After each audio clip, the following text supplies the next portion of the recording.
দিবৰ বাবে সিদ্ধান্ত লৈছিলোঁ। কিন্তু যোৱা কেইদিনমানৰ ঘটনা প্ৰবাহ আৰু গুৱাহাটী হাইকোৰ্টৰ এটা ৰায়ৰ বাবে আমি অকণমান থমকি ৰ'বলগীয়া হৈছে।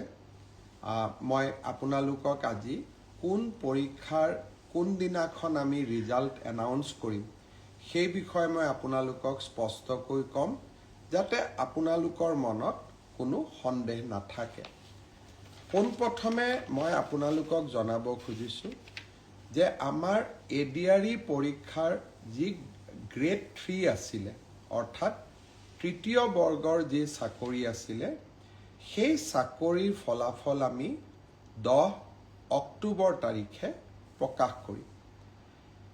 এডিআৰইৰ চতুৰ্থ শ্ৰেণীৰ যি পৰীক্ষা আছিলে, প্ৰায় 5,000 পদ আছিলে, এই পৰীক্ষাৰ ফলাফল আমি 15 অক্টোবৰ তাৰিখে ঘোষণা কৰিম।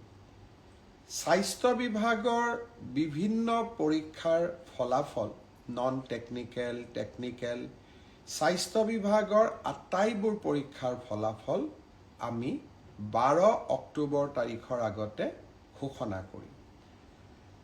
এলিমেণ্টাৰী প্ৰাথমিক বিদ্যালয়ৰ শিক্ষকৰ নিযুক্তিৰ বাবে আমি যি পৰীক্ষা বা আমি যিটো নিযুক্তিৰ প্ৰক্ৰিয়া আৰম্ভ কৰিছোঁ, সেই পৰীক্ষাৰ ফলাফল আমি 15 পৰা 20 অক্টোবৰৰ ভিতৰত প্ৰকাশ কৰিম।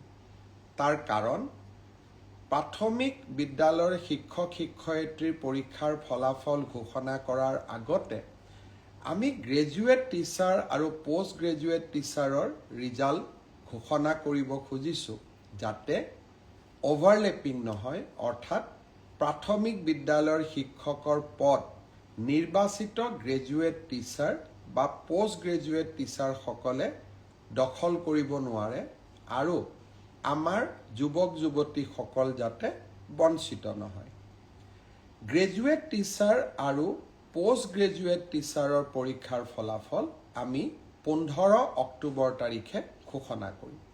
অৰ্থাৎ এই গোটেই পৰীক্ষাৰ ফলাফলসমূহ আমি 20 অক্টোবৰ তাৰিখৰ আগতে আমি ঘোষণা কৰিবলৈ সক্ষম হ'ম। আপোনালোকে এতিয়া সুধিব যে পুলিচৰ পৰীক্ষাৰ ফলাফল আমি কেতিয়া দিম? সাব ইন্সপেক্টৰৰ ৰিজাল্ট বা ফায়াৰ ব্ৰিগেড আদিৰ ৰিজাল্ট আমি 10 অক্টোবৰ তাৰিখে দিম বা তাতকৈ আগতে দিম।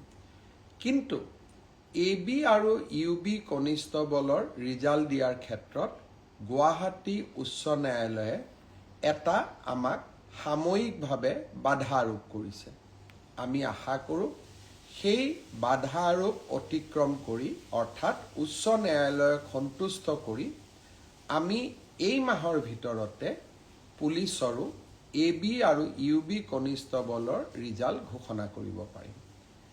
এই গোটেই ৰিজাল্টৰ ফলাফলৰ লিষ্টখন দেখিলে আপোনালোকে ইতিমধ্যে গম পাইছে যে আমি 20 অক্টোবৰলৈকে যাবলগীয়া হৈছে। কিন্তু মই প্ৰতিশ্ৰুতি দিছিলোঁ যে অক্টোবৰ মাহৰ ভিতৰতে 10 অক্টোবৰত আপোনালোকক নিযুক্তি পত্ৰ দিম। 10 অক্টোবৰত মই নোৱাৰিলেও অন্তত 25-26 অক্টোবৰৰ ভিতৰত আপোনালোকৰ হাতত মই নিযুক্তি পত্ৰ তুলি দিম। কাৰণ পৰীক্ষাৰ ফলাফল ঘোষণা কৰাৰ পিছতো আমি বিভাগলৈকে কাক কোন বিভাগত দিম ৰেণ্ডমাইজেশ্যন কৰিব লাগে আৰু তাৰ পিছত বিভাগসমূহেও আপোনালোকৰ পোষ্টিং অৰ্ডাৰ উলিয়াব লাগে। সেইকাৰণে অক্টোবৰ মাহৰ ভিতৰতে আপোনালোকৰ নিযুক্তি হ'ব, কিন্তু কেইটামান দিন আপোনালোকে অপেক্ষা কৰিব লাগিব। ইয়াৰ কাৰণো আপোনালোকে জানে, যোৱা কেইবাটাও দিন ধৰি আমি কোনেও কাম কৰিব পৰা নাই। জুবিনৰ মৃত্যু বা জুবিনৰ দুৰ্ঘটনাৰ পিছত বা বহুতে কোৱাৰ দৰে হত্যাৰ পিছত, যি ধৰণে আমি নকওঁ কিয়, আমাৰ মনবোৰ বিষাদেৰে ভৰি পৰি আছিল। কাম কৰিব পৰা কোনেও নাছিল।